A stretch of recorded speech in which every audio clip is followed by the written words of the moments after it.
Hey guys, welcome to today's episode. Excited to have you here as always. I am really pumped to talk to my guest today because a few things. He's actually an old friend of mine, and he and I have, gone on these kind of separate health journeys over the past decade and kind of ended up in similar places, which is pretty cool. And he has done tremendous training in health coaching over the past couple of years. And so he really fulfills part of the work that I do that is different. And we're going to talk about what that is today so that you understand what the difference is between a certified health coach and then the kind of work that I do as a functional health coach. So his name is Ken Kiser, and he is an adapt functional health coach that specializes in working with patients who suffer from digestive health issues. He supports gut healing through empowering clients to make diet and lifestyle changes that build health and vitality while minimizing flare-ups. Although Ken is very well trained, his greatest asset is his own health journey. He too suffered from digestive health issues and was able to heal himself through diet and lifestyle change. It is through his own struggles that motivates Ken to help others. And we'll talk more about where you can find him later. But just to let you know right now, his website is KenKiser, KISER.com. Welcome, Ken. Well, thank you, Christine. It's great to talk to you. I'm so glad that you're here. You know that I've been trying to nudge you to be on the podcast here for a minute. And one of the big reasons that I wanted to have you on was to explain what the difference is between, health coaching and not only what I do, but also I feel like there's so much out there about coaching right now, right? Like, I don't want to say everybody's calling themselves a coach, but like it's a thing, right? There's the life coaches, there's all these different forms of coaching. And I know what you do is very specific, and it's that you're certified to do it. So tell us a little bit more about that. Sure. I think we're entering an exciting time where I think there's a focus on kind of root cause medicine and also the idea of working towards getting some of these chronic health issues that are kind of an issue nationwide, and even you could go as far as worldwide. And a lot of it has to do with empowering others to change their habits and to do a lot of that. So I guess I'll just start with giving you some definitions, kind of give you some more formal definitions of health coaching, and then kind of get into how I describe what I do. So this is a definition from the Coaching Psychology Manual, which is a Well Coaches Corporation. And I'll just shout out the authors, Margaret Moore, Erica Jackson, and Bob Shannon Moran. And it basically says coaching is a vehicle for helping people to achieve a higher level of well-being and performance in life and work, particularly when change is hard. Coaching is a growth-promoting relationship that elicits autonomous motivation, increases the capacity to change, and facilitates a change process through visioning, goal setting, and accountability, which at its best leads to sustainable change for the good. And then I wanted to bring one more definition that gets kind of into kind of how a health and wellness coach would kind of how they would be in a coaching session. And this comes from the National Board of Health and Wellness Coaches, which you can find at nbhwc.org. And it's just health and wellness coaches partner with clients seeking to enhance their well-being through self-directed, lasting changes aligned with their values. And in the course of their work, health and wellness coaches display an unconditional positive regard for their clients and a belief in their capacity for change, honoring the fact that each client is an expert on their own life while ensuring that all interactions are respectful and non-judgmental. And when you think of like my elevator pitch of what I would say to somebody, kind of a one-liner, and again, I didn't create this either. I kind of got this from a Chris Kresser blog, but it's just, I basically help clients bridge the gap between knowledge and motivation.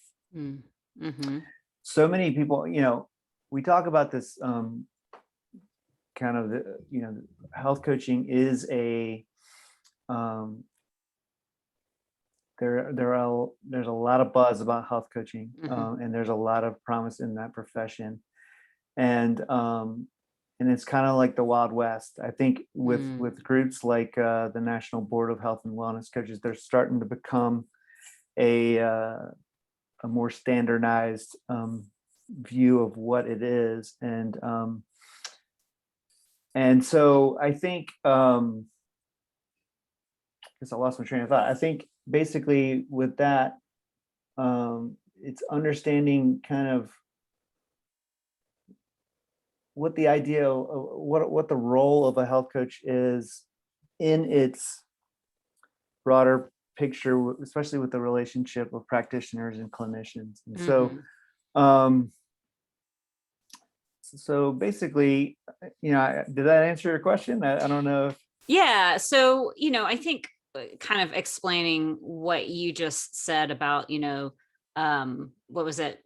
The bridge between motivation and knowledge, or knowledge and yeah, motivation. Yeah. right. So I think a lot of there there are a lot of functional medicine practitioners that you can go to and you can get some testing Hmm. You and get that knowledge. and you get the knowledge, Hmm. and then it's like, okay, instead of kind of when you get to like a root cause medicine situation, Hmm. a lot of the implementation falls on the shoulders of the patient, as Hmm. opposed to maybe a conventional model where it's kind of, you're sick and here's a pill to take, Hmm. Hmm. and there's not any kind of getting Behavioral into changes and right, stuff like exactly. that. Hmm. So what a lot of my clients, what they find is they get this plan, Hmm. and then they need to implement it. And once you start to implement it, um, there's a lot of issues. There's habits to change. Shit that comes up. Right, exactly. Yeah. Um, and uh,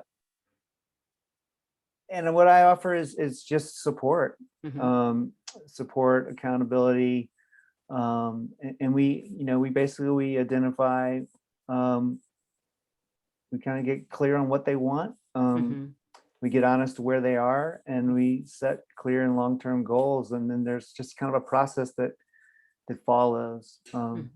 So you kind of deal with some of the roadblocks that come up for people with the changes that they have to make. So a lot of what um, coaching with where I got certified, and I got certified through the ADAPT program through the Kresser Institute. Hmm. And there's a really big positive psychology component to that. And a lot of there is definitely identifying the obstacles, but a Hmm. lot of what I do is identify what's going right.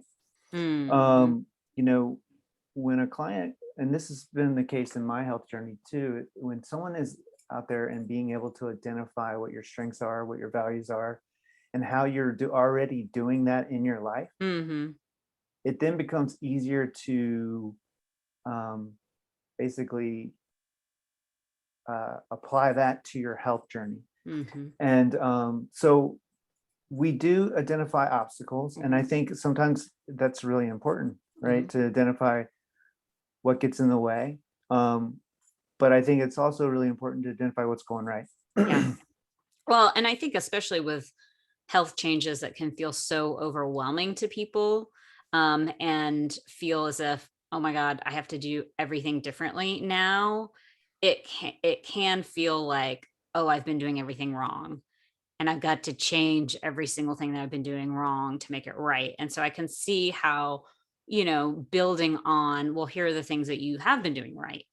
And so, where can we go from there? How that is just a much better place to start from, right? Than having just this sort of like, I'm so way behind and I have this huge mountain to climb, right? So Right. yeah. And I think that, I mean, I've been there when I've gotten, you know, uh, a whole big long printout from a naturopath.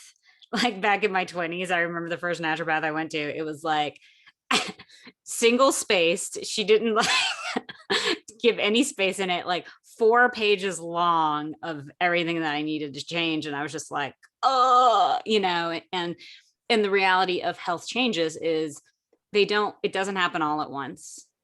it takes time and it takes support. Really, I think support is key, and that's what so many people are missing out on. Exactly. And I think you bring up a really good point in that a couple things. One is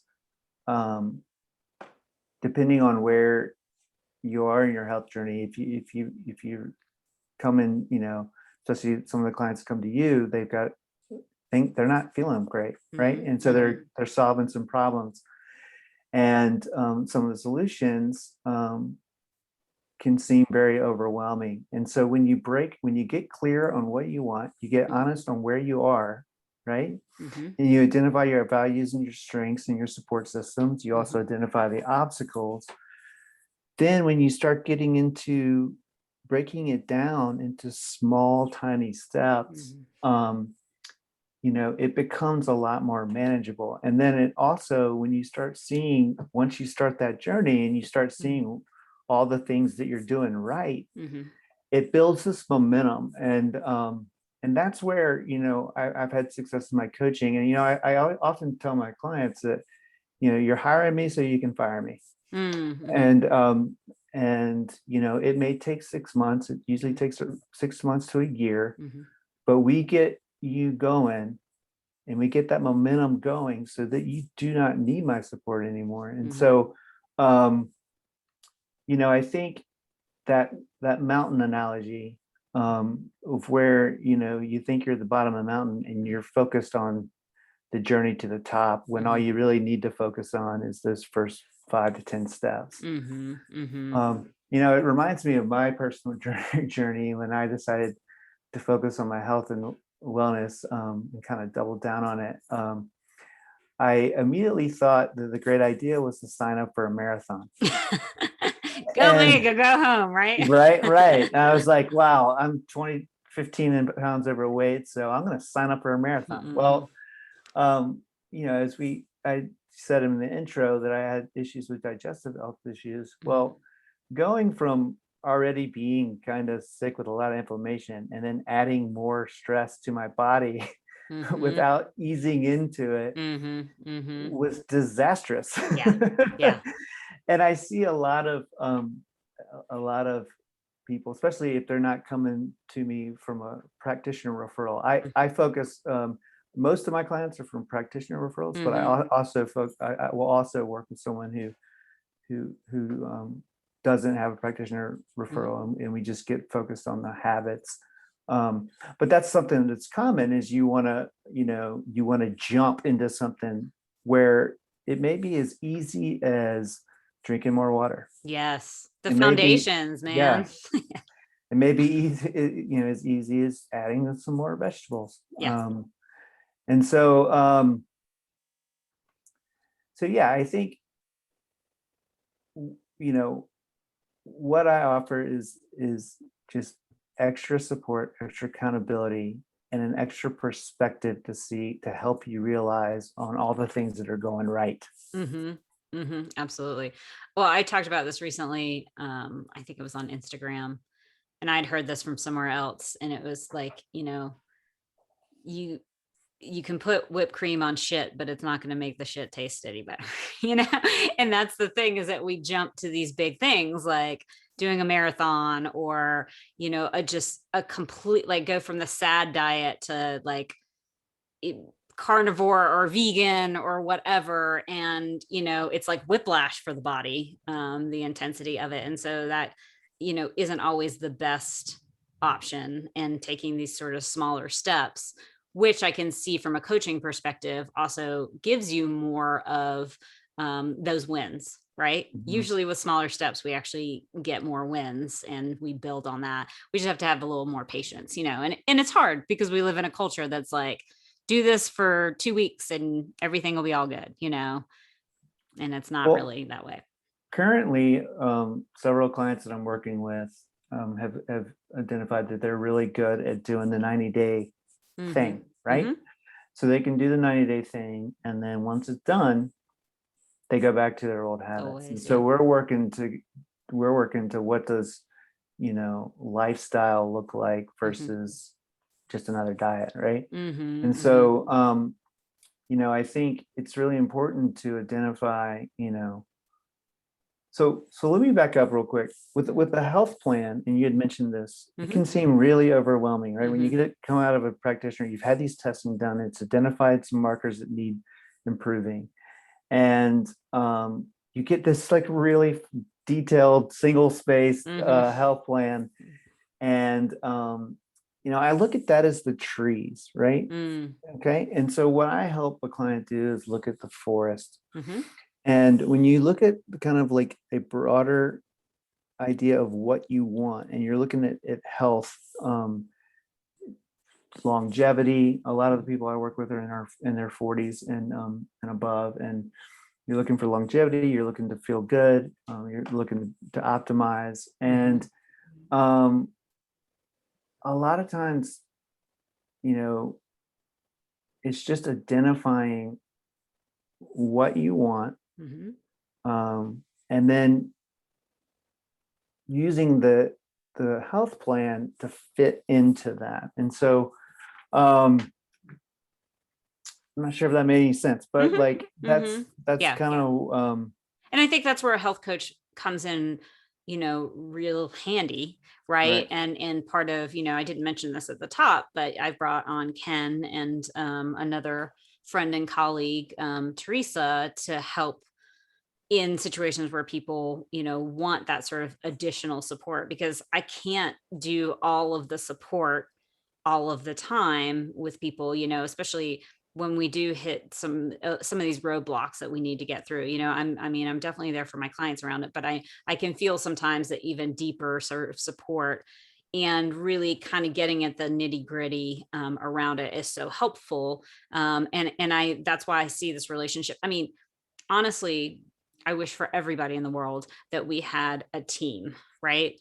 A team of practitioners that were like our health team, because one practitioner can't do it all. And we have differing needs because we're holistic beings, right? Like, to be able to get body work, to work on the physical part, to be able to work with obviously some kind of functional medicine practitioner or functional health coach like myself, to see a therapist to work on sort of the emotional part.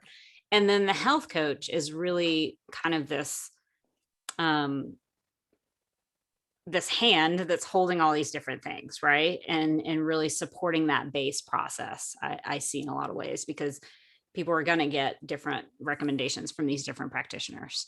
And so that's what's so cool about this role of the health coach, in my Right. opinion.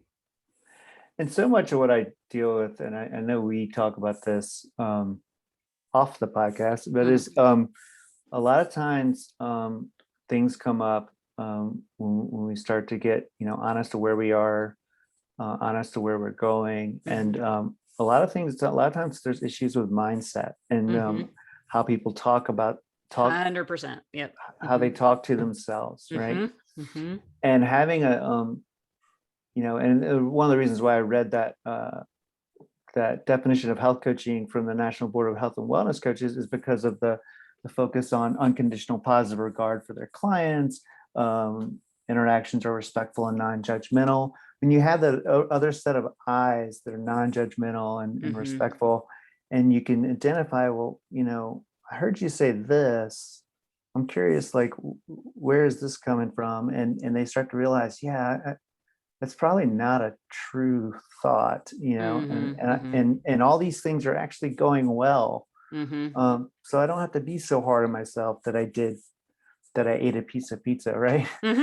Yeah. um, I'm Mm-hmm. doing all these other things, Yeah. and it's like, and just identifying where, like, kind of that inner dialogue.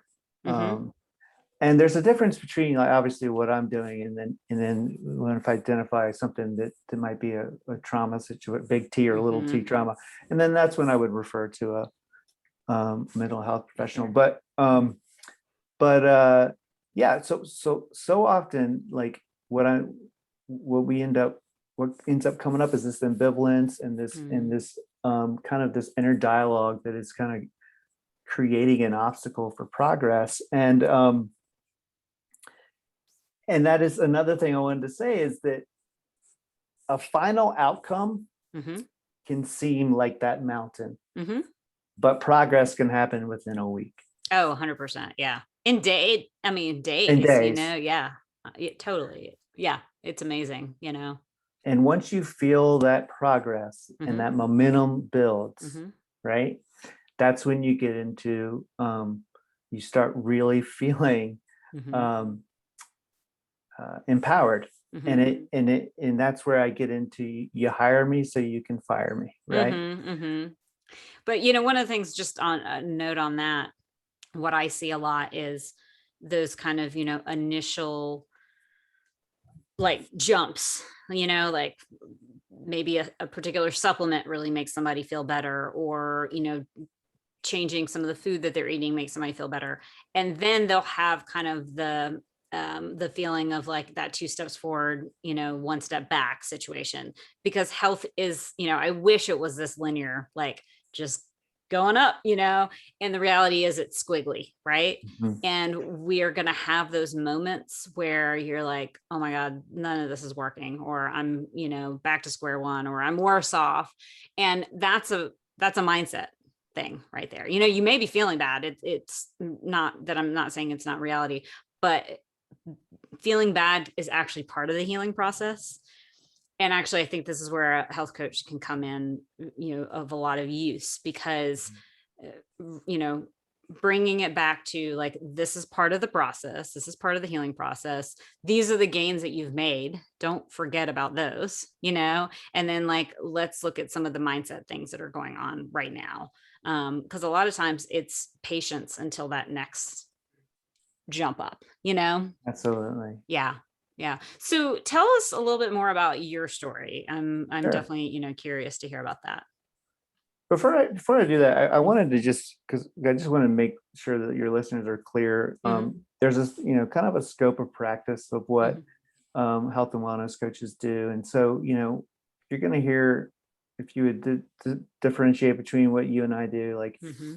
I facilitate, I empower, right? I help, I listen. And so I just want to read this sentence. It's from the National Consortium for Credentialing Health and Wellness Coaches, that while health and wellness coaches per se do not diagnose conditions or prescribe treatments or provide psychological therapeutic interventions, they may provide expert guidance in areas which they hold active nationally recognized credentials and may offer resources from nationally recognized authorities. And then and they as partners, they're facilitators, and they support their clients in achieving health goals and behavioral change.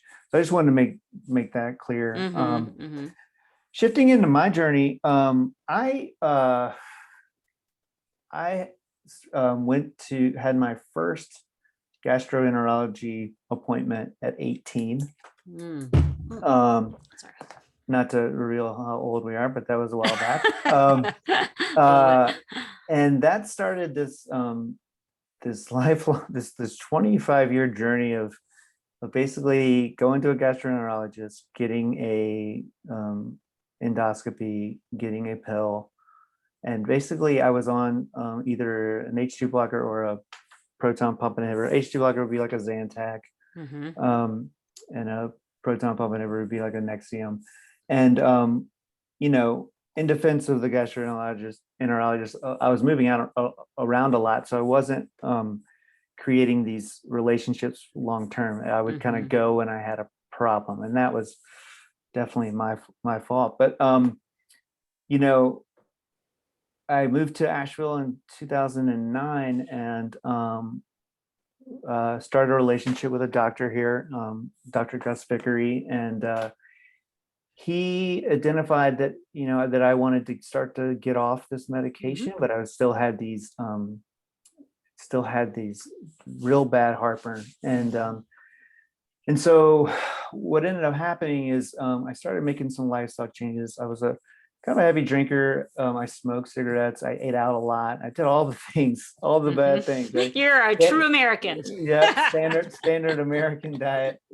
And I removed the alcohol, removed the cigarettes, and then started eating a little better. And I still had problems, at that point, this was around 2019.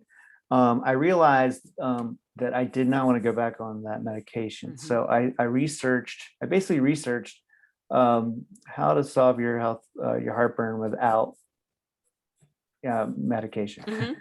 And it landed me on Chris Kresser's website. And about the same time that happened, and I asked my doctor, Dr. Vickery, if he knew, if he knew who Chris Kresser was. Mm-hmm. And I talked to him, and he had just written a book, Dr. Vickery did, and it was called Authentic Health. I have it right here. And so he had kind of shifted into personalized medicine. Mm-hmm. And so it was like, I started like reading up on alternative ways to deal with gut issues. I think I worked with you. Mm-hmm. Mm-hmm. And in that process, I started to have some really powerful healing. Mm-hmm. And I was just blown away about like what certain changes, like I learned about the hydrochloric acid. I learned about, just like digestive enzymes, all these things that could, I needed more, like I had these effects from long-term medication, and I needed to change my habits. And in that journey, I had great success. And around that time, I learned that I learned more about Chris Kresser's Adapt health coaching program. And I talked to my Dr. Vickery about it, and he was very encouraging to do it, because he talked about how there was going to be a really big need for really good health coaches. And so what was so great about my journey and my training is that I was my own lab rat, if you will. Mm-hmm. And so my change in learning how to coach, I changed my habits and really got just really started healing. And I think in my intro it talks like healed the gut, and that's and to be honest with you, it's a journey. It's a journey, 100%. And I think what's really important is that this journey, like, I'm the captain of this journey. A doctor is not. Mm-hmm. And that my actions will, empower, help, change in my gut health. And the closer I stay in contact with helping others, the more in tune I am with my habits. And so it's just been it's really I really find a lot of joy in helping someone else start down their journey and find success. And so yeah. Well, I meant to mention this earlier, but we're going to do a little session here right now so that people can see what it's like to experience health coaching. Because, I know for me, whenever I hear sort of the explanations of stuff, I'm like, okay, I kind of get it. But, to actually see it in action is a completely different thing. So you guys are lucky. You get to peer into what a session with Ken Kiser would be like. All right, so I set a little timer, and Okay. let's get started. Okay. All right, Christine, how are you? Go ahead. No, go ahead. I'm listening. How are you doing today? I'm good. Good. So just tell me what are you hoping to talk about in our short time together? So I have some hormonal issues going on, some imbalances, and there's several different ways that I'm approaching this with my functional medicine practitioner. But one of the things that they told me was that I need to cut out sugar. And I have, had a battle on and off with sugar for many, many years. And so I understand the why of cutting it out. I know it's best for me when I don't eat it or don't eat much of it. But I know that this is a struggle for me. And so I'm not quite sure, how to handle that and how to work with that. Okay. So it sounds like, the term you used was a battle, and you said on and off. So have there been times in this battle where you have been able to cut it out? Yeah. Yeah. I mean, months at a time. Probably at one point, almost a year without any sugar. So yes, absolutely. I've been able to. Well, what were some of the things that you did during those year? What were some of those things that worked? Um, well, definitely the year that I cut it out, I was also cut out alcohol at the same time. Okay. And I have noticed that, when I do drink alcohol, even though I don't drink it very often, but when I do, it definitely kicks up my sugar cravings. Mm, I have noticed that it's really best for me to not have any sugar in terms of sugar cravings. Like when I do eat sugar at all, then it like, spirals out pretty quickly. I know different people are different ways about it, but it seemed for the most part that for me cutting it out 100% is a better, way. But then I get caught up by going to an event where there's, cake or something that I want. hmm So you mentioned basically that there's this correlation between alcohol and sugar, and for Hmm. you, you do when you've had success in the past, Hmm. you've had success because you went completely abstinent, Hmm. Hmm. and so you've had a difficulty with uh, basically having a little bit. Hmm. Hmm. Where are you now with your relationship with sugar? So it's kind of that back and forth right now. So, sometimes I'm without it and then I'll have a little bit and I'll be off for several weeks and then I'll, you know, get back on the pony Okay, so getting back on the pony is being without without sugar, sugar. or Yes. okay. Um, so so when you tell me a little bit about what you felt when you were told, how recently were you told to get off sugar? I just met with my practitioner the other day Okay. and they told me this.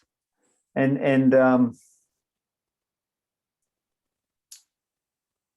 I guess I just asked this question, but where are you now with sugar? Are you still So I've been trying to cut it out the past few days. okay? Hmm. And and what's working? Um, I mean, I definitely feel better when I don't eat it. Uh-huh. I notice more energy, like more kind of just steady energy throughout the day. I feel like my stomach feels better when I don't eat it.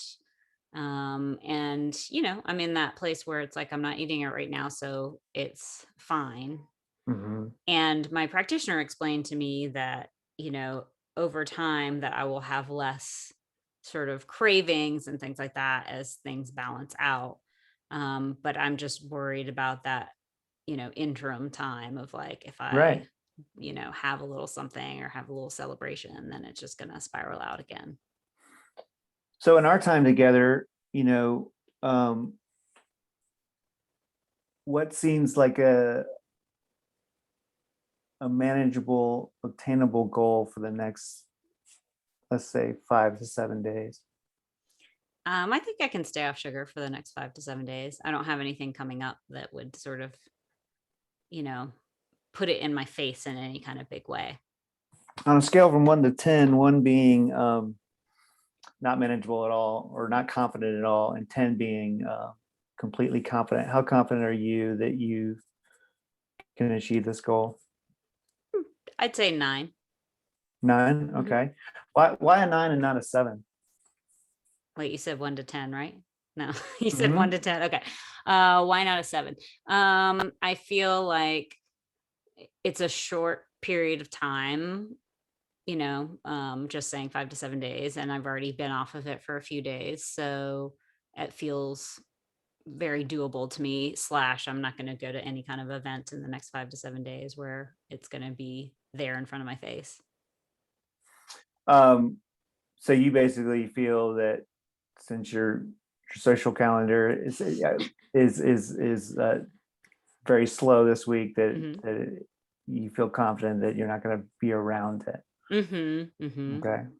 So you brought up, and we only have a couple minutes, but you brought up something that it sounds like to me that there is a lack of confidence in saying no when you are around sugar. Yes, that's true. Okay. What and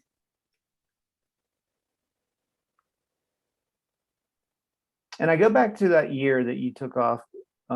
How were you able to achieve uh you know not eating sugar for a year during that year when I would imagine there were times you didn't just lock yourself in your room for a Right. year, right? Yeah. So there were times during that year. What were some of the strengths that you pulled from? Well, I think that strengths, I definitely know that going into that year, I had, a very intense health scare before, and that's what really propelled me on that journey of the no Mm, sugar, no alcohol.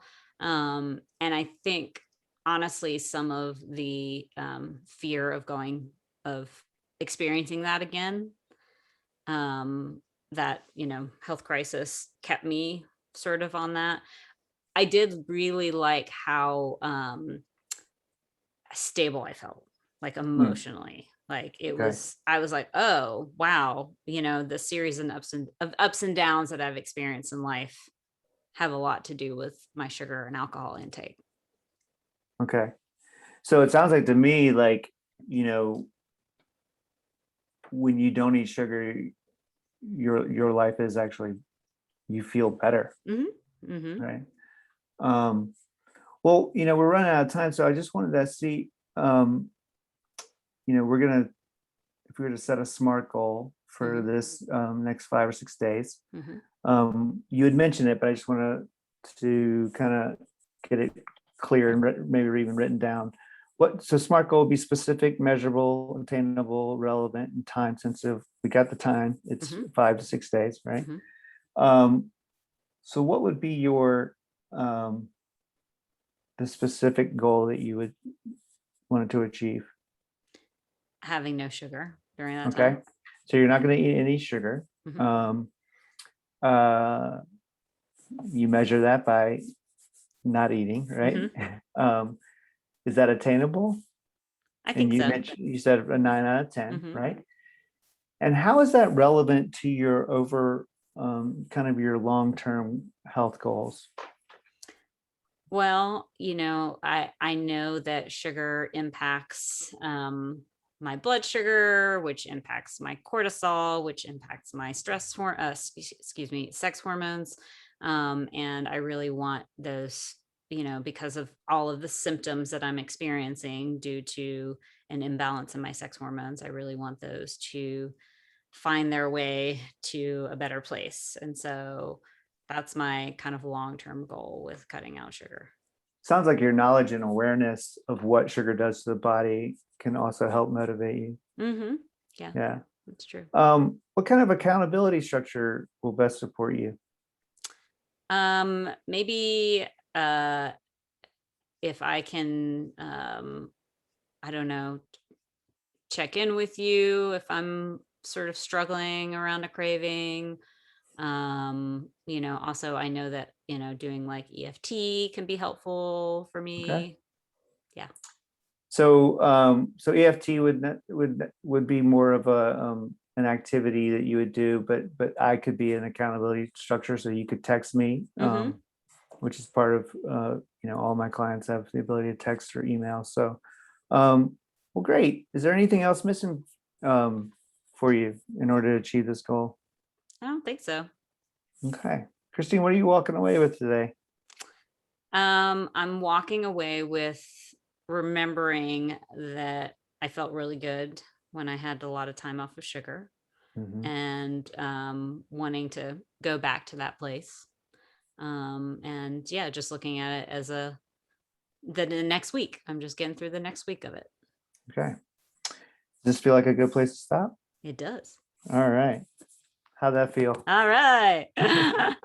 Well, it's funny, but just to let everyone know, I it's funny because I pulled on my own experiences of sugar, although I'm lucky enough to not sort of deal with that anymore. But when I was in the height of it, I really couldn't eat sugar at all, Mm. because it really did throw me off so much. Um, and so it was interesting to go back and remember that time, because I really did take a year off of, sugar and alcohol. Um, and to think about that, and also think about it in terms of my own experiences with hormone stuff that came, around that time. So pulling from all of that, and yeah, it was cool to have that memory, because I probably haven't thought about that in a long time, you know. Hope you don't get off the podcast and go eat a big gigantic piece of cake. But Yeah, well, I do have to say, and I say this to my clients because I know the struggle with sugar, and I went through it on and off for many, many, many, many years. And I don't struggle with it in the same way at this point. Some of that might be attributed to my surgeries. Like, for some reason, I've had less of a sugar, a sweet tooth since my surgeries. But also, I do think all of that process of all, and this is where the ups and downs come in, and you feel like you're down in the gutter again. Like, it is all leading to something, into a different relationship, because I definitely have a very different relationship with sugar now than I did for, much of my life. And part of that is all the work. It's the hormonal balance, it's the therapy, it's all of these things, and seeing where those connections come from. yeah, and I think, and with my own journey with sugar, is that any kind of falling off the pony, as you would say, Gotta get back on that pony. it happens a lot less. Mhm. And it still has a little bit of power, I Mhm. guess. Mhm. And I can identify with that, you know, feeling of need for abstinence completely, Mhm. and not having a lot of confidence with just a little bit. Mhm. Mhm. Um, I think, a strategy that's worked well for me is that I can't get a box of cookies. I should only get one. Mhm. Yep. And so no, I relate to the sugar journey, and it is true is that just the more time you have away from it, the easier it becomes. Yeah, it's like building a muscle 100%, Mhm. and really working with the emotional components of it too. I mean, it is there's the physical, it's a drug, it really is. So there's the physical components, but then there's the deep emotional components, because I see so much of my life, that sugar took the place of other things in my Mhm. life that were missing. Exactly. Exactly. Yeah. I wanted to get clear about something. It's interesting to take a snapshot of a 8 to 10 minute Hmm. demo.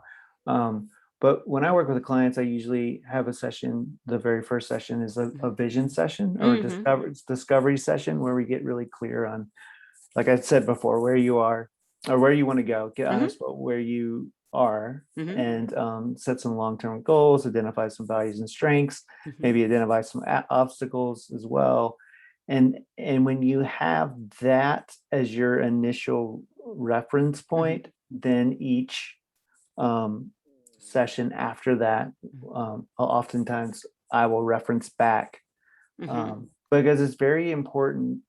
Again, you hire me so you can fire me. In order Hmm. for that to happen, you need to always know where you're going, Hmm. Hmm. and always be honest on where you are. And Hmm. so I just wanted to add that in to your listeners. But Hmm. Yeah, absolutely. And as I mentioned before, we're working together. So it's an option now for people that come on and work with me.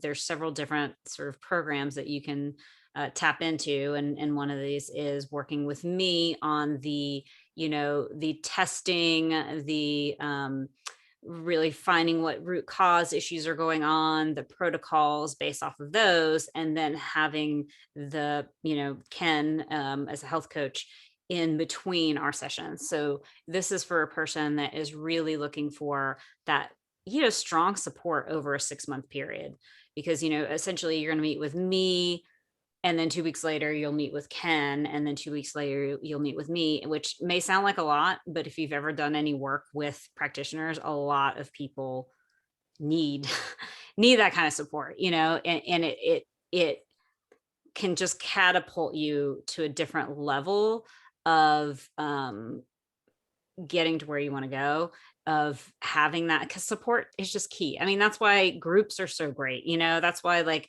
we sign up for group things. That's why we get in Facebook groups. That's why, it's because the more support you have, then you're not alone in the journey, really. So if you know that you're that kind of person that really wants that extra support, I highly recommend, if you want to work with me, to do a program like that. Plus you can also just work with Ken, on your own. You don't have to go through me either. If you have already, if you already have a plan of action from another practitioner, or you just want some support and changes that that you want to make personally for your health. So lots of good options out there. So your website again is? KenKiser.com, and you spell my Kiser is Kiser. Nice. And do you have any thing for our listeners? I do. Yeah. Yes. So if you go to my website, KenKiser.com, and again, that's Kiser.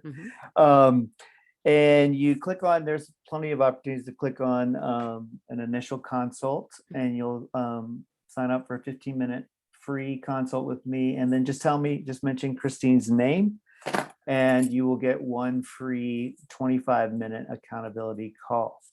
So, wow, that's awesome. Thank you for that offer. Absolutely. Super cool. Super cool. So go check out his website, guys. You can always be in contact with me if you want to work with us together. Thank you, Ken, for coming on today. It was so awesome to have you on. And thanks for doing that little coaching session with me. Absolutely. Hope, and I chose sugar. I just want to mention this to all of you, because that is such a big thing for so many people.